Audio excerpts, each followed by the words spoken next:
Levi Bonnie Helm adalah seorang pria gunung Amerika, penembak Old West dan pembunuh berantai yang dikenal sebagai Kentucky Cannibal. Helm mendapatkan julukan tersebut karena kecenderungannya yang oportunistik dan ia tidak terlihat menyesal oleh aksinya mengkonsumsi daging manusia. Saat melakukan perjalanan ke California, Helm meminta sepupunya yaitu Litterbury Shot untuk menemaninya. Shot awalnya setuju, tetapi ketika dia mencoba untuk mundur dari perjalanan, Helm yang marah membunuhnya dengan menikam dadanya dan pergi ke barat sendirian. Ia dikejar dan ditangkap oleh saudara laki-laki dan teman Litterbury dan memasukkannya ke rumah sakit jiwa. Saat memasuki rumah sakit jiwa, Helm menjadi pendiam dan meyakinkan pengawalnya untuk mengajaknya berjalan-jalan melewati hutan. Setelah jalan-jalan menjadi hal yang rutinitas dilakukan, akhirnya Helm berhasil melarikan diri. Dan sekali lagi, ia melakukan perjalanan ke barat ke California. Helm membunuh beberapa pria dalam berbagai pertengkaran dan ia pun melarikan diri untuk menghindari penangkapan dan keadilan main hakim sendiri oleh warga setempat.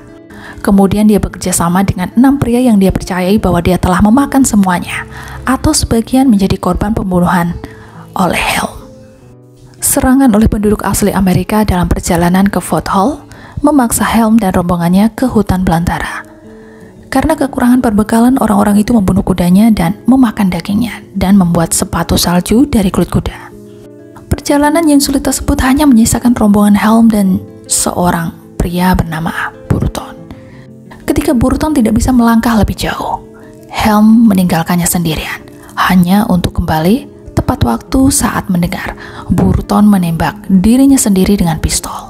Kemudian Helm memakan salah satu kaki Burton dan membungkus kaki lainnya untuk dibawa dalam perjalanan. Helm akhirnya ditemukan oleh seorang pria bernama John W. Powell di sebuah kamp Indian. Powell setuju untuk membiarkan Helm menemaninya ke Salt Lake City, Utah. Saat mencapai San Francisco, Helm membunuh seorang peternak yang telah berteman dengannya dan membawanya masuk.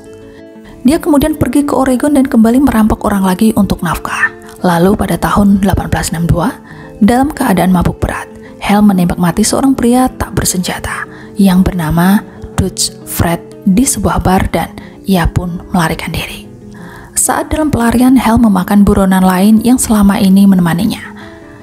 Ia ditangkap oleh pihak berwenang. Helm kemudian memohon bantuan kepada saudaranya yaitu Old Tex, yaitu salah satu dari 12 saudara Helm.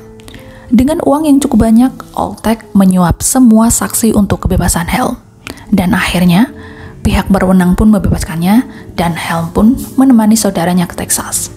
Helm segera muncul kembali di banyak pemukiman yang disebutkan sebelumnya, yaitu dengan aksi pembunuhan yang lebih banyak lagi.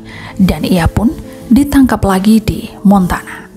Setelah bekerja sama dengan Henry Plummer yang terkenal kejam dan gengnya, Helm dan 4 anggota geng lainnya ditangkap dan diadili secara tertutup. Di persidangan, Helm mencium Alkitab dan kemudian melanjutkan sumpah palsu. Ia menuduh Jack Gallagher, itu teman dekat Helm sesama anggota geng, terlibat atas kejahatan yang telah ia lakukan, padahal kejahatan tersebut ia lakukan sendiri. Kemudian pengadilan menjatuhi hukuman gantung terhadap Helm, Gallagher, dan anggota geng lainnya di Virginia City, Montana pada 14 Januari 1864. Von Helm dimakamkan di pemakaman Boot Hill, kota Virginia.